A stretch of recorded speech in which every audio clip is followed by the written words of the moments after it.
మన ప్రభువును లోకరక్షకుడైన యేసుక్రీస్తు నామమున మీ అందరికీ నా యొక్క ప్రత్యేక వందనములు.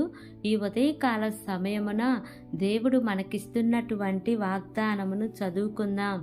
89వ దావీదు కీర్తన 28వ వచనము. నా కృప నిత్యము అతనికి తోడుగా నుండ చేసేదను. ఆమేన్. దేవునికే మహిమ కలుగును గాక.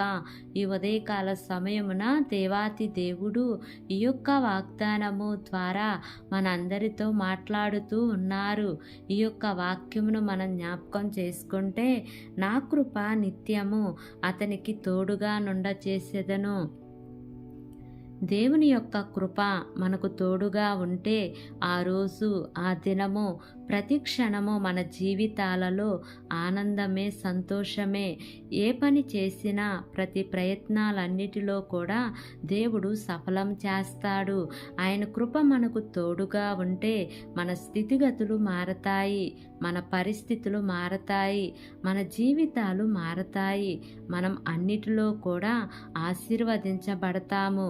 నా కృప నిత్యము నీకు తోడుగా ఉండును అంటే, ఈ లోకంలో మనుషుల తోడు ఉన్నా లేకపోయినా, ఎవరు నీకు నీడగా ఉన్నా లేకపోయినా, దేవుని యొక్క తోడు అనేది మనకు చాలా అవసరము.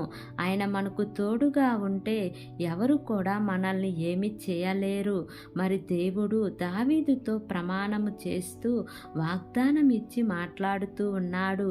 నేను అబద్ధమాడను, నేను ఖచ్చితంగా ఆ వాగ్దానమును నీ జీవితంలో నెరవేరుస్తాను అని దేవుడు దావీదుకి మాట ఇచ్చినాడు. అసలు దేవుడు దావీదుకి ఇన్ని వాగ్దానములు ఇచ్చి బలపరచటానికి కారణం ఏమిటి? అసలు ఎందుకని దేవుడు దావీదుని ఇంత ఉన్నతంగా ఆశీర్వదించాడు? ఆశీర్వదించటమే కాకుండా, నేను నీకు తోడుగా ఉంటాను, నా చేతి నీడలో నిన్ను భద్రపరుస్తాను, అంతేకాకుండా నీ సింహాసనమును నేను నిలుపుతాను అని దేవుడు గొప్ప వాగ్దానమును దావీదుకిచ్చినారు. ఎందుకని దావీదు అలాంటి ఆశీర్వాదములను, దీవెనలను పొందుకున్నాడు అంటే, దావీదుకి ఎప్పుడూ కూడా ఆయన కృప తోడుగా ఉంటుంది. దావీదు ప్రతిరోజు, ప్రతి దినము, దినమునకు 7 మార్లు దేవునికి ప్రార్థన చేస్తూ, దేవుణ్ణి స్తుతిస్తూ, దేవుణ్ణి కీర్తిస్తూ, దేవుని యొక్క నామమును ఘనపరిచేవాడు. అంతేకాకుండా దేవుని యొక్క వాక్యమును అనుదినము ధ్యానిస్తూ ఉండేవాడు. దావీదు భక్తిని చూసిన దేవుడు, దావీదు జీవితాన్ని చూసిన దేవుడు, దావీదు ప్రార్థనా జీవితాన్ని చూసిన దేవుడు అంటున్నాడు, నా కృప నిత్యము నీకు తోడుగా ఉంటుంది, నా చెయ్యి ఎడతెగక నీకు తోడుగా ఉంటుంది అని చెప్పి దేవుడు దావీదుకి వాగ్దానమిచ్చి నడిపించారు. ఈ ఉదయకాల సమయమున ఈ యొక్క వాక్యము వింటున్న ప్రియా సహోదరి, సహోదరుడా, మనము కూడా ఒక్కసారి ఆలోచిస్తే, మన యొక్క భక్తితో దేవునిని మనము కూడా దావీదు వలె సంతోష పెడితే, ఈ వాగ్దానాలన్నిటినీ కూడా దేవుడు మన జీవితాలలో నెరవేరుస్తారు.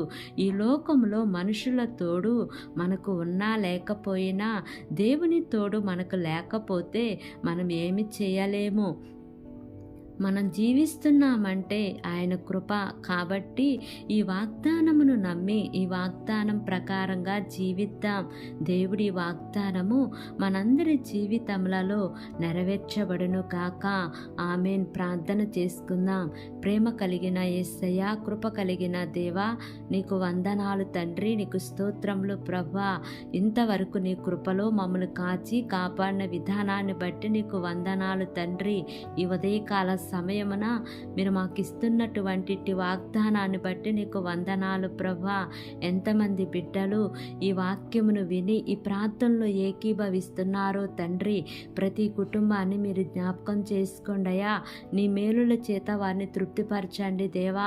దావీదుకి తోడుగా ఉండి నడిపించిన దేవా, అతని భక్తి జీవితాన్ని చూసి ఆశీర్వాదములు ఇచ్చిన, నడిపించిన తండ్రి, ఈరోజు మేము చేస్తున్నటువంటి ప్రార్థనలను ప్రార్థనలను కూడా ఆలకించి మీరు మాకు అన్ని విషయాలలో తోడు ఉండి నడిపించండి తండ్రి. నీ కృపను మాకు తోడుగా ఉంచండి ప్రభా.